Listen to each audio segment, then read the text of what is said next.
Assalamualaikum warahmatullahi wabarakatuh. Firman Allah dalam surah Al-Baqarah ayat 278 hingga 279. Wahai orang yang beriman, bertakwalah kamu kepada Allah dan tinggalkanlah saki baki riba sekiranya kamu benar-benar beriman. Sekiranya kamu tidak meninggalkannya, isytiharkanlah perang dengan Allah dan Rasulnya. Dalam Islam ada beberapa jenis riba dan satu daripadanya adalah riba al-qard. Ia melibatkan sebarang pinjaman yang perlu dibayar melebihi pinjaman pokok. Dan wujud dakwaan yang mengatakan ujrah atau upah 1% setahun pada kadar rata yang dikenakan ke atas pinjaman PTPTN adalah sebahagian daripada riba al-qard. Benarkah dakwaan ini? Untuk menjawab semua dakwaan, bersama saya adalah Ketua Pegawai Operasi Perbadanan Tabung Pendidikan Tinggi Nasional PTPTN, Puan Mastura Muhammad Khalid. Assalamualaikum Puan. Waalaikumsalam. Puan sihat? Alhamdulillah. Alhamdulillah. Baik Puan, bagi pelajar yang layak menerima PTPTN ya, kontrak yang diguna pakai adalah kontrak pinjaman ya Puan ya. Dan di dalam Islam, pinjaman yang dibenarkan hanyalah pinjaman kebajikan atau qardul hasan. Bayaran tambahan di atas pinjaman tidak dibenarkan sama sekali bagi mengelakkan riba al-qard atau riba dalam berhutang.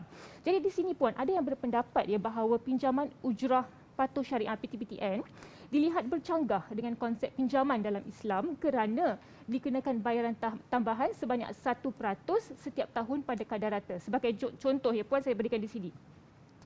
Jika saya mempunyai hutang sebanyak RM24,000 ya, dan saya ingin membayar kembali hutang dalam masa 10 tahun. Jadi selepas 10 tahun saya bukan lagi membayar RM24,000, tetapi saya wajib membayar RM26,400. Di sini hutang pokok saya adalah RM24,000. Jadi tambahan yang saya perlu bayar di sini adalah RM2,400 ya Puan ya. Jadi di sini timbul pandangan yang mengatakan kata pinjaman ujrah PTPTN ini patuh syariah. Dan jikalau ia patuh syariah, sepatutnya tiada tambahan langsung. Jadi namun mengapa masih lagi ada tambahan 1% ni Puan? Silakan. Okey, terima kasihlah kerana memberi ruang kepada saya pada hari ini. Jadi sebenarnya saya nak maklumkan kepada penonton semua bahawa pinjaman ujrah 1% setahun pada kadar rata PTPTN ini sebenarnya kita gunakan mulai Jun 2008, yang mana ia telah diluluskan oleh Majlis Fatwa Kebangsaan, bukanlah diluluskan oleh PTPTN ataupun pihak yang tidak diiktiraf ya. Jawatankuasa Fatwa Majlis Kebangsaan bagi Hal Ehwal Agama Islam dan seterusnya diluluskan oleh Jemaah Menteri. Jadi pelaksanaan ini sebenarnya menggantikan kaedah kos pentadbiran yang kita gunakan, kaedah konvensional sebelum itu yang mengenakan kadar 3% dan juga 5%. So dalam konteks ini saya ingin menyebut tentang dua perkara lah. Kalau kita tengok dari segi pinjaman itu sendiri sebanyak RM24,000. So untuk pinjaman kita telah pun menetapkan bahawa mengikut jumlah tertentu tempoh bayarannya tempoh yang tertentu. Contoh RM24,000 untuk 10 tahun. Maksudnya dari segi bayaran pinjaman itu peminjam kena bayar hutang pinjaman pendidikan tu RM200 sebulan. Okey, selain daripada itu 1% maknanya RM24,000, 1% ada RM240 yang mana dibahagikan kepada setiap bulan RM20 sebulan.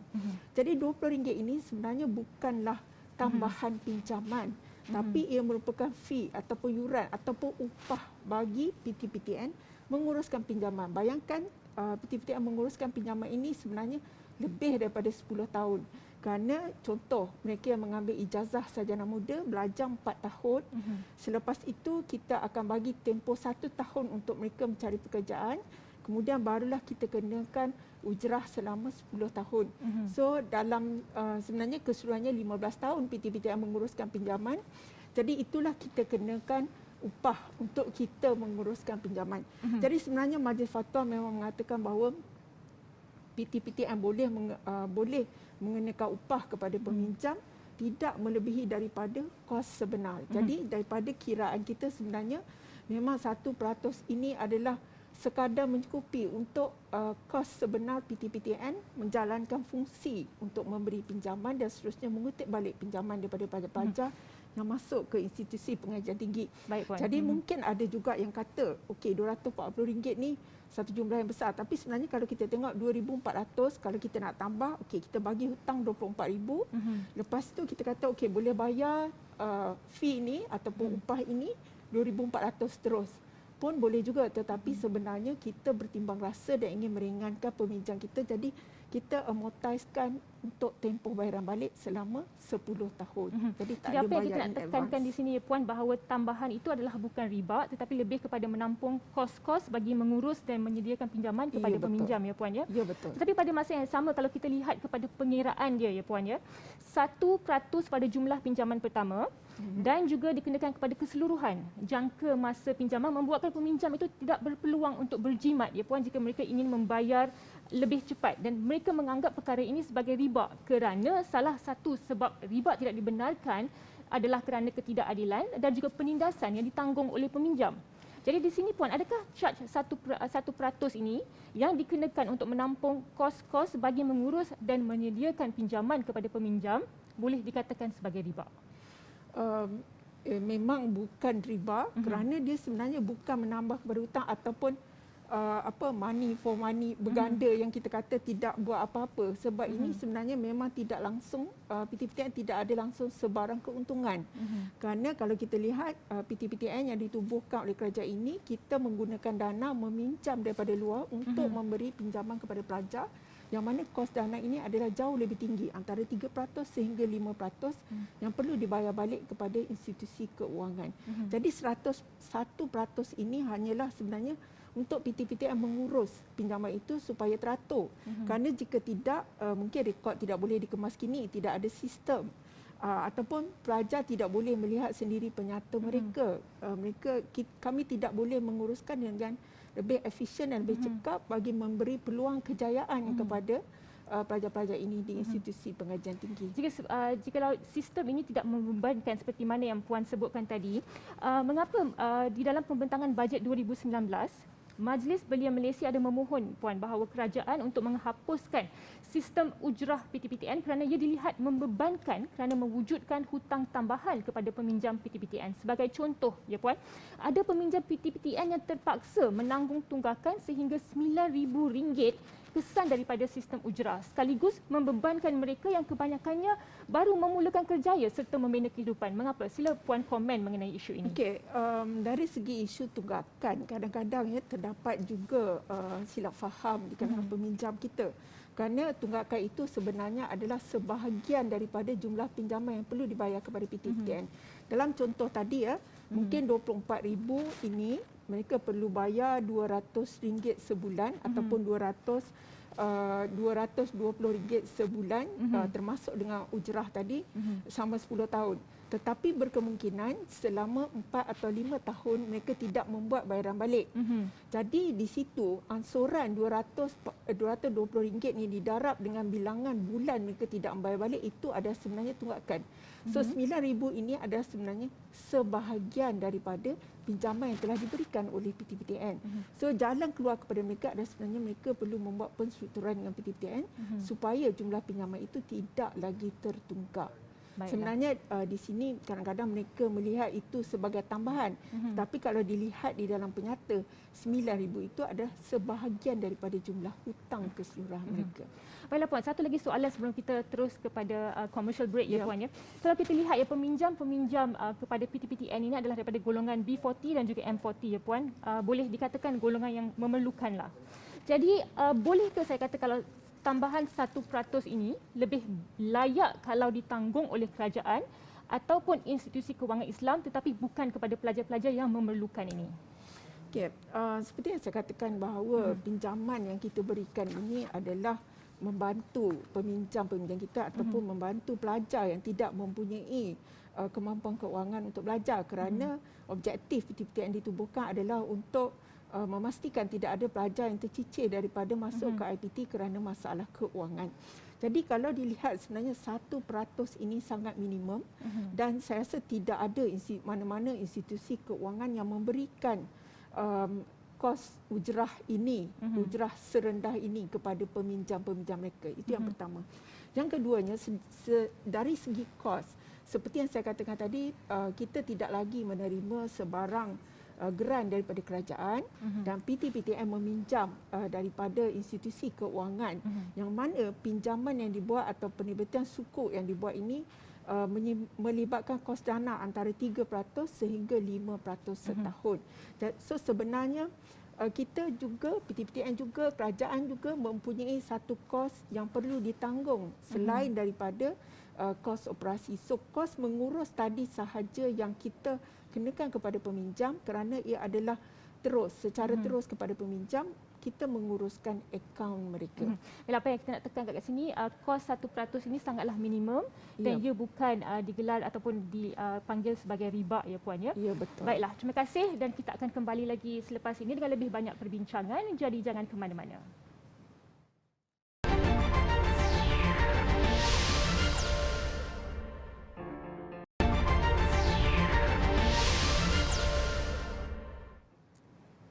Terima kasih kerana masih lagi bersama kami. Baik Puan, berbalik kepada perbincangan kita mengenai pinjaman patuh syariah PT-PTN ya, ataupun dikenali sebagai pinjaman ujrah.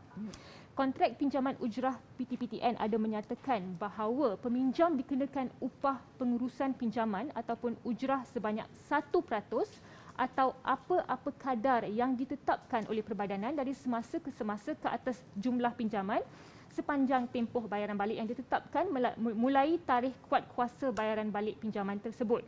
Jadi di sini Puan, ayat apa-apa kadar yang ditetapkan oleh Perbadanan dari semasa ke semasa.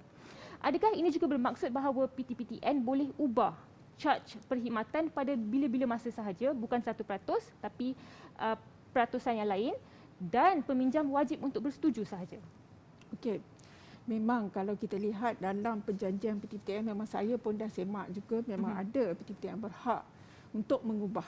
Tetapi kita nak lihat di sini dalam konteks mengubah, dia mungkin menjadi tinggi atau mungkin juga diturunkan atau mungkin juga ditiadakan. So dalam hal ini sebenarnya klausa ini adalah untuk membolehkan perubahan terma dibuat kepada kontrak di antara PT-PTN dan juga peminjam.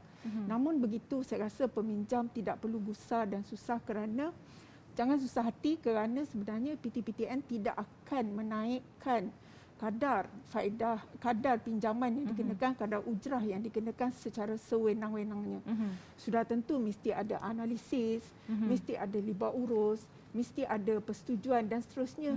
Mesti ada kelulusan daripada Majlis Fatwa sendiri kerana punca kuasa yang mengesahkan pinjaman PT-PTN ini patuh syariah adalah Majlis Fatwa sendiri.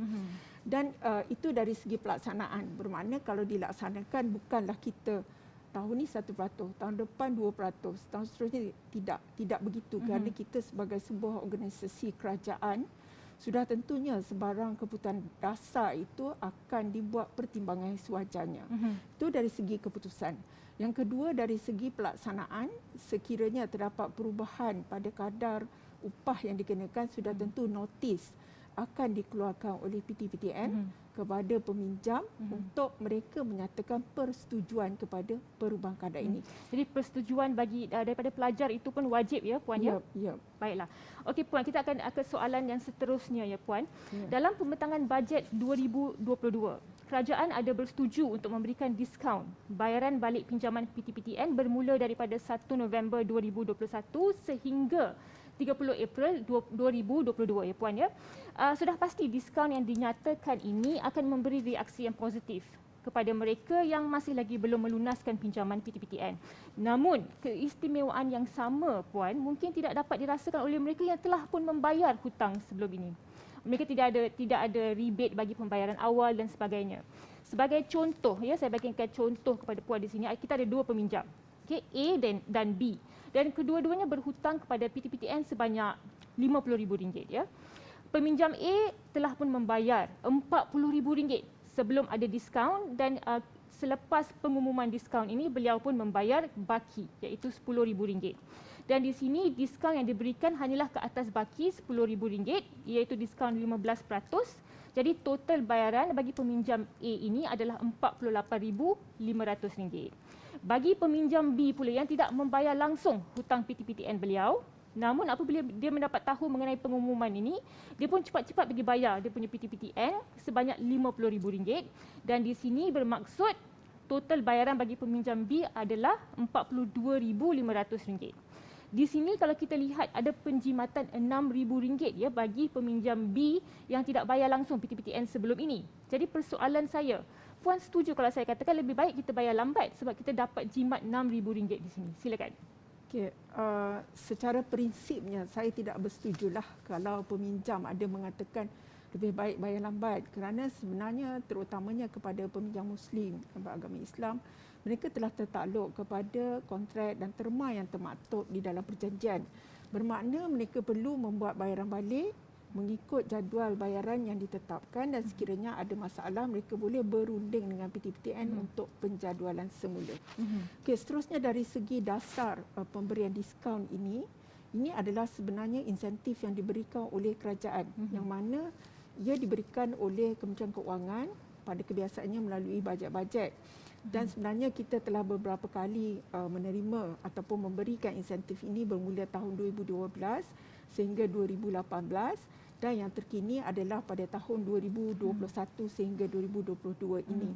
Jadi ini sebenarnya sesuatu yang kita tidak jangka, dan ia adalah merupakan hadiah daripada kerajaan kepada peminjam.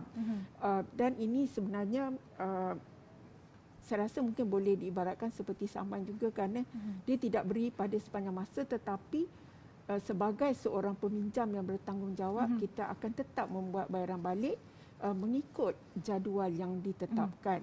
Dan sebenarnya bagi mereka yang mungkin membayar pada masa diskaun ini adalah untuk menggalakkan mereka membuat bayaran balik lebih awal. Kepada peminjam yang membuat bayaran balik mungkin di luar waktu diskaun, tetapi mereka membuat bayaran balik lebih awal, sebenarnya mereka mendapat rebate ataupun dikenakan kenaan ujrah yang kurang. Ini kerana kalau kita lihat sebagai contoh, saya kembali kepada contoh RM24,000 tadi. Dia sebenarnya kena bayar RM240 setahun selama 10 tahun.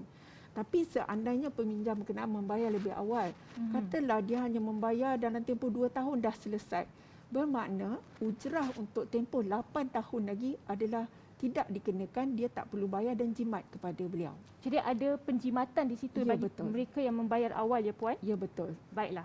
Okey, baik Puan. Soalan seterusnya, ada juga peminjam Puan yang mempersoalkan terma dan syarat bagi diskaun untuk bayaran mengikut jadual ini. Ya, diskaun 10% hanya diberikan bagi bayaran balik melalui potongan gaji atau debit mengikut jadual. Bagaimana bagi peminjam yang melakukan bayaran secara jompe atau cara-cara lain? Mereka ini juga merasakan mereka telah membayar secara konsisten dan tepat pada masa. Apakah diskaun yang mereka boleh dapati? Okey, mereka akan layak untuk mendapat diskaun bagi bayaran penuh ataupun bagi bayaran sekurang-kurangnya 50% daripada baki hutang. Dan pada masa yang sama mereka juga berpeluang untuk memenangi hadiah-hadiah yang kita sediakan dalam bentuk hadiah peraduan. Jadi sebenarnya saluran yang diberikan banyak, mereka boleh mendapat insentif yang berbeza dan juga boleh menerima insentif untuk 15% dan 12%. Hanya 10% diberikan kepada mereka yang bayar melalui potongan gaji dan juga debit terus. Jadi bagi mereka yang bayar melalui jompe ataupun cara-cara lain, mereka tetap boleh mendapat insentif melalui jika mereka membayar sepenuhnya, membayar 50% ataupun mereka akan mendapat insentif melalui hadiah-hadiah yang diberikan. Baiklah Puan, terima kasih di atas penjelasan. Kita akan berehat seketika sahaja, lebih banyak perbincangan selepas ini. Jadi jangan ke mana-mana.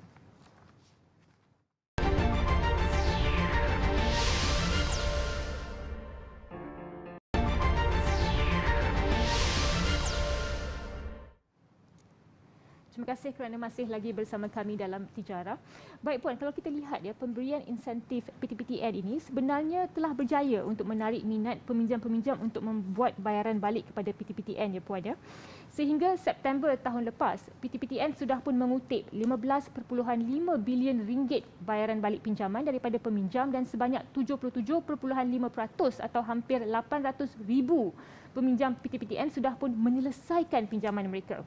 Tetapi Puan, pada masa yang sama kalau kita lihat ya, masih ramai di luar sana yang menghadapi masalah pembayaran balik. hutang PTPTN, terutama apabila gaji yang diterima dan kos sara hidup ini tidak seiring. Dan ini menyebabkan perbelanjaan hidup mereka semakin meningkat. Jadi adakah pengecualian yang boleh diberikan bagi golongan ini supaya laporan kredit mereka tidak akan terjejas? Okey. Memang PTPTN sentiasa prihatin dengan keadaan pendapatan. Kita juga faham dengan peminjam kita apabila mereka baru keluar, mereka telah pun mempunyai satu jumlah hutang kepada PTPTN. Jadi yang pertamanya, kalau kita lihat, PTPTN tidak mengenakan sebarang ujrah semasa mereka belajar. Yang keduanya, mereka diberikan tempoh 1 tahun sebelum jadual bayaran balik bermula. Ini bermakna dalam tempoh 1 tahun ni, kalau mereka mampu untuk membayar keseluruhan, mereka hanya membayar pokok sahaja tanpa ujrah, kerana ujrah bermula selepas satu tahun selepas tamat belajar. Okey, itu yang pertama. Saya rasa tempoh 1 tahun diberikan ini memang sebenarnya tanda prihatin PTPTN supaya mereka boleh senang hati untuk mencari kerja, memulakan kehidupan sama ada berniaga ataupun bekerja. Itu yang pertama. Yang kedua, kita juga ada pengecualian lah untuk mereka yang kelas pertama. Memang dapat pengecualian sepenuhnya. Seterusnya, bagi mereka yang masih mempunyai pendapatan yang tidak mampu dengan ansuran bulanan yang ditetapkan di dalam jadual, mereka boleh datang berunding dengan PTPTN untuk membuat pensuturan. Kita boleh membenarkan bayaran sehingga serendah RM50 sebulan. Dan tempoh bayaran balik juga boleh dipanjangkan sehingga mereka berumur 60 tahun. So kalau kita lihat pelajar tamat ijazah, katakan umurnya 24 tahun. Kalau bayar balik 10 tahun baru berumur 34 tahun. Tapi masa itu mungkin ansurannya ikut jadual 200. Tapi kalau ingin dipanjangkan sehingga umur mereka 60 tahun supaya memberi jumlah ansuran yang rendah, mereka boleh datang berunding dengan PTPTN. Baiklah Puan, terima kasih di atas semua penjelasan. Sebelum kita akhiri rancangan tijarah kita pada hari ini, soalan yang terakhir kepada Puan, ya ataupun tidak ya. Puan setujukah dengan dakwaan bagi mereka di luar sana yang mengatakan bahawa pinjaman patuh syariah PTPTN mempunyai unsur riba? Tidak setuju. Saya sendiri orang Islam dan saya bekerja di dalam agensi PTPTN ini, sudah pasti saya ingin memastikan bahawa produk yang ditawarkan oleh PTPTN ini adalah produk yang bebas daripada riba. Alhamdulillah. InsyaAllah itulah yang kita mahukan ya Puan ya. Baiklah, terima kasih. Alhamdulillah kita sudah pun sampai ke penghujung rancangan. Sedikit rumusan sebelum kita akhiri program tijarah pada hari ini.